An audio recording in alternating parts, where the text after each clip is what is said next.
शांति। आज मुरली है 10 फरवरी की प्रातः मुरली। ओम शांति। वावदाता मधुबन।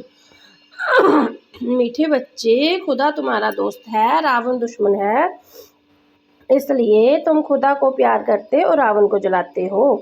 किन प्रश्न है, किन बच्चों को अनेकों का आशीर्वाद सभी मिल जाती है। उत्तर है, जो बच्चे जाद में रह सभी भी पवित्र बनते, दूसरों को भी आप समान बनाते हैं, उन्हें अनेकों का आशीर्वाद मिल जाती है। वह बहुत ऊंच पद पाते हैं। बाप तुम बच्चों को श्रेष्ठ बनाने के ही एक ही श्रीमत देते हैं। बच्चे, किसी भी देहदारी को याद ना कर मुझे याद करो। गीत आखिर वह दिन आया आज। ओम शांति। ओम शांति का तो रूहानी बाबा ने रूहानी बच्चों को समझाया है। ओम माना मैं आत्मा हूँ और ये मेरा शरीर है।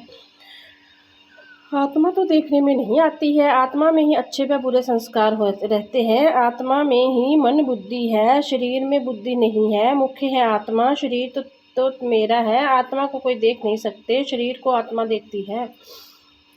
आत्मा आत्मा को शरीर नहीं देख सकते। आत्मा निकल जाती है तो शरीर जड़ बन जाता है। आत्मा देखी नहीं जा सकती, शरीर देखा जाता है। वैसे ही आत्मा का जो बाप है, जिसको वो गॉड फादर कहते हैं, वह भी देखने में नहीं आते हैं, उनको समझा जाता है, जाना जाता है। हम आत्मा सब ब्रदर्स है। शरीर में आते हैं तो कहेंगे जे भाई भाई है ये भाई बहन है।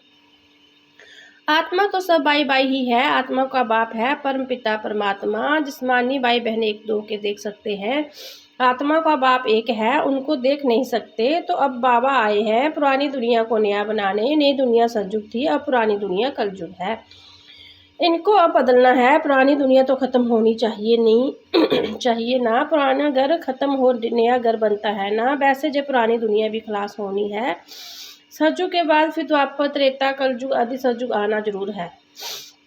सतयुग के बाद त्रेता द्वापर कलयुग फिर सतयुग आना जरूर है। वर्ल्ड की हिस्ट्री जोग्राफी रिपीट होनी है। सतयुग में होता है देवी देवताओं का राज्य, सूर्यवंशी चंद्रवंशी, उनको कहा जाता है लक्ष्मी नारायण की डिनास्टी, राम सीता की डिनास्टी। ये तो सहज है ना। फिर द्वापर कलयुग में और भी धर्म आते हैं और देवताएं जो पवित्र थे वह अपवित्र बन जाते हैं, उनको कहा जाता है रावण राज्य। रावण को वर्ष वर्ष जलाते आते हैं परंतु जलता ही नहीं, फिर जलाते रहते हैं। ये है सबसे बड़ा दुश्मन, इसलिए इनको जलाने की रस्म पड़ गई है। भारत का नंबर 1 दुश्मन कौन है?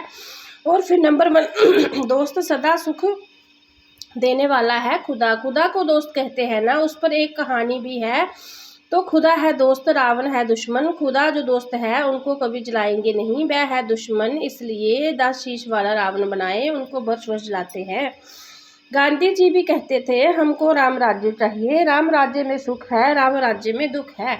अब जे कौन बैठ समझाते हैं? पिता पावन बाप प्रीति पावन बाबा शिव बाबा। ब्रह्मा है दादा, बाबा हमेशा सही भी करते हैं। बाप दादा प्रजापिता ब्रह्मा भी तो सबको हो गया, जिसको एडम भी कहा जाता है, उनको ग्रेट ग्रेट ग्रैंडफादर कहा जाता है। मनुष्य सृष्टि में प्रजापिता हुआ, प्रजापिता ब्रह्मा द्वारा ब्रह्मा रचे जाते हैं, फिर ब्राह्मण से देवता बनते हैं। देवता फिर क्षत्रिय विषय शूद्र बन जाते हैं, उनको कहा जाता है प्रजापिता ब्रह्मा। मनुष्य सृष्टि का बड़ा है, मनुष्य सृष्टि का बड़ा प्रजापिता ब्रह्मा के कितने ढेर बच्चे हैं। बाबा बाबा कहते रहते हैं, जे है साकार बाबा। शिव बाबा है निराकार बाबा। गाया भी जाता है प्रजापिता ब्रह्मा द्वारा नई दुनिया मनुष्य सृष्टि रचते हैं। अब तुम्हारी जी पुरानी खाल है, जे है ही बदीती दुनिया रावण राज्य।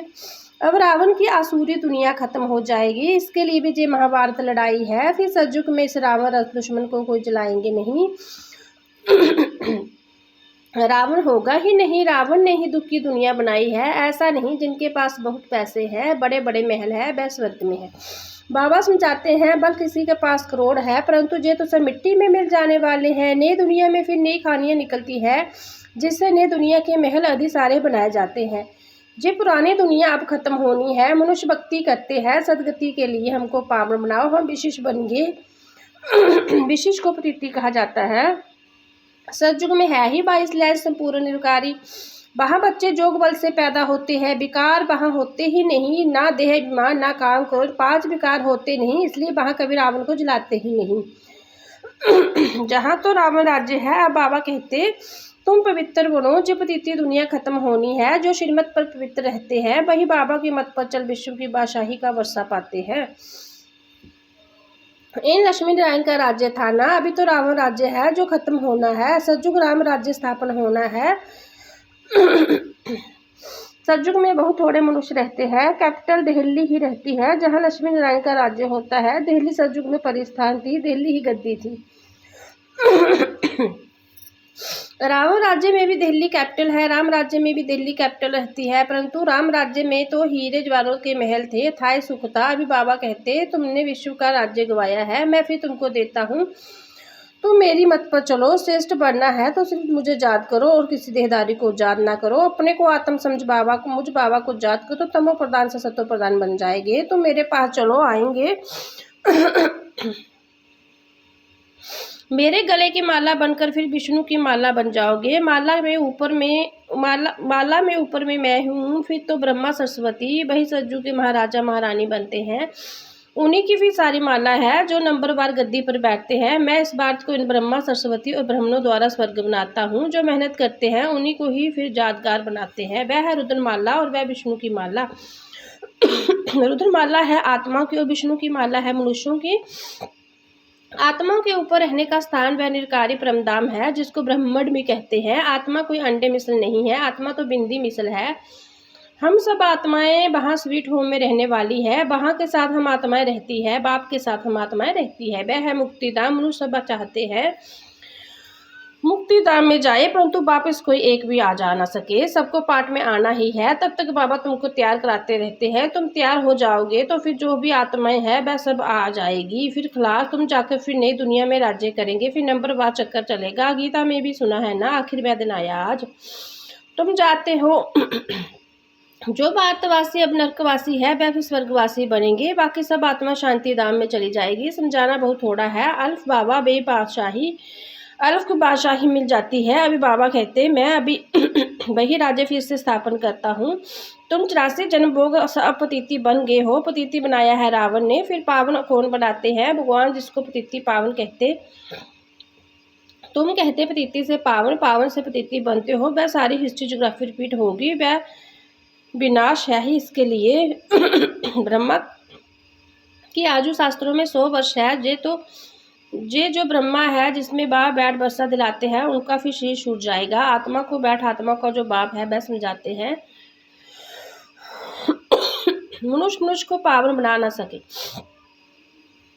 देवताएं कभी विकार में नहीं पैदा होते, पुण्य जन्म तो सब लेते आते हैं। बाबा कितने अच्छी तरह समझाते हैं कि वहाँ तकदीर जग जाए। बाबा आते ही है मनुष्य मात्र की तकदीर जगाने। वह पतिति दुखी है ना, त्राही त्राही कर विनाश हो जाएगा। इसलिए बाबा कहते त्राही त्राही करने से पहले मुझे बेहद के भाव से वर्षा ले लो। ये जो कुछ दुनिया में देखते हो ये सब खत्म हो जाना है। Fall of Bharat, Raj of Bharat इसका ही खेल है। राज ऑफ वर्ल्ड, स्वर्ग में कौन कौन राज्य करते हैं जे बाबा ही बैठ समझाते हैं। राइज ऑफ भारत देवताओं का राज्य, फॉल ऑफ भारत रावण राज्य। अभी नई दुनिया बन रही है। बाप से पढ़ रहे हो नई दुनिया को वर्षा देने कितना सहज है। जे है मनुष्य देवता बनने की पढ़ाई। ये भी अच्छी रीति समझना है। कौन कौन से धर्म कब आते हैं? द्वापर के बाद ही फिर और धर्म आते हैं। पहले सुख भोगते हैं फिर दुख। ये सारा चक्कर बुद्धि में बिठाना होता है जिससे तुम चक्रवर्ती महाराजा महारानी बनते हो। सिर्फ अल्फ और बे को समझाना है। अविनाश तो होना ही है। हंगामा इतना हो जाएगा जो बिलाज से फिर भी आ नहीं सकेंगे। इसलिए बाबा समझाते हैं भारत भूमि सबसे उत्तम है। जबरदस्त लड़ाई लगेगी फिर वहाँ के वहाँ ही रह जाएंगे।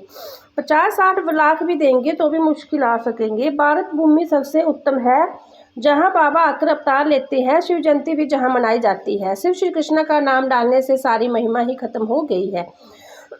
सर मनुष्य मात्र का लिवरेट जहाँ ही आकर अवतार लेते हैं। शिव जयंती भी जहाँ मनाते हैं। गॉड फादर ही है जो आकर लिवरेट करते हैं। तो ऐसे बाबा को ही नमन करना चाहिए, उनकी ही जयंती मनाना चाहिए। वह बाबा जहाँ भारत में आकर सबको पावन बनाते हैं तो ये सबसे बड़ा तीर्थ ठहरा। सबको सदगति से सुराए सदगति देते हैं। ये ड्रामा बना हुआ है। अभी तुम आत्माएं जानती हो हमारा बाबा हमको शरीर द्वारा ये राय समझा रहे हैं। हम आत्मा इस शरीर द्वारा सुनती है। आत्मा अभिमानी बनना है। अपने को आत्म समझ बाबा को याद करो तो कट निकलती जाएगी और प्योर बन तुम बाबा के पास आ जाएंगे। जितना याद करेंगे उतना पवित्र बनेंगे, औरों को भी आप समान बनाएंगे। तो बहुतों की आशीर्वाद मिलेगी, ऊंच पद पा लेंगे, इसलिए गाया जाता है सेकंड में जीवन मुक्ति। अच्छा, मीठे मीठे सिकलिंदे बच्चों प्रति माता पिता बाप दादा का आजाद प्यार, गुड मॉर्निंग। रूहानी बाबा के रूहानी बच्चों को नमस्ते। हम रूहानी बच्चों के रूहानी प्यारे बाबा को गुड मॉर्निंग, नमस्ते, ओम शांति। धारणा के लिए मुख्य सार, श्रीमत पर पवित्र बन, हर कदम बाबा की मत पर चल, विश्व की बादशाही लेनी है, बाप के समान दुख हरता सुख करता बढ़ना है। मनुष्य से देवता बढ़ने की जो पढ़ाई सदा पढ़ते रहना है, सबको आपसमान बनाने की सेवा करके आशीर्वाद प्राप्त करनी है। वरदान है कल्याण की वृत्ति और शुभ चिंतक भाव द्वारा विश्व कल्याण के निमित्त बनने वाले तीव्र पुरुषार्थी भव। तीव्र पुरुषार्थी वह है जो सभी के प्रति कल्याण की वृत्ति और शुभ चिंतक भाव रखे। बल कोई बार बार गिरने की कोशिश करे, मन को डगमग करे, बिगड़ रूप बने, फिर भी आपका उसके प्रति सदा शुभ चिंतक का अडोल भाव हो, बात के कारण भाव न बदले, हर परिस्थिति में वृत्ति और यथार्थ हो, तो आपके ऊपर उसका प्रभाव नहीं पड़ेगा। फिर कोई भी व्यर्थ बातें देखने में ही नहीं आएगी, टाइम बच जाएगा। यही है विश्व कल्याण स्टेज, विश्व कल्याणकारी स्टेज। स्लोगन है संतुष्टता जीवन का श्रृंगार है, इसलिए संतुष्ट मनी बनो, संतुष्ट रहो और सर्व को संतुष्ट करो। ये व्यक्ति सारे एकता विश्वास की विशेषता द्वारा सफलता संपन्न बनो। एक मत अर्थात एक का वातावरण बनने के लिए समाने की शक्ति दान करो, भिन्नता को समाओ, हर एक की विशेषता को देखो, कमियों को तो बिल्कुल देखना ही नहीं है। जैसे चंद्रमा अर्थात सूर्य को ग्रहण लगता है तो कहते हैं कि देखना नहीं चाहिए, नहीं तो ग्रहचारी बैठ जाएगी। तो किसी की कमी भी ग्रहण है, उसे कभी नहीं देखो। ओम शांति।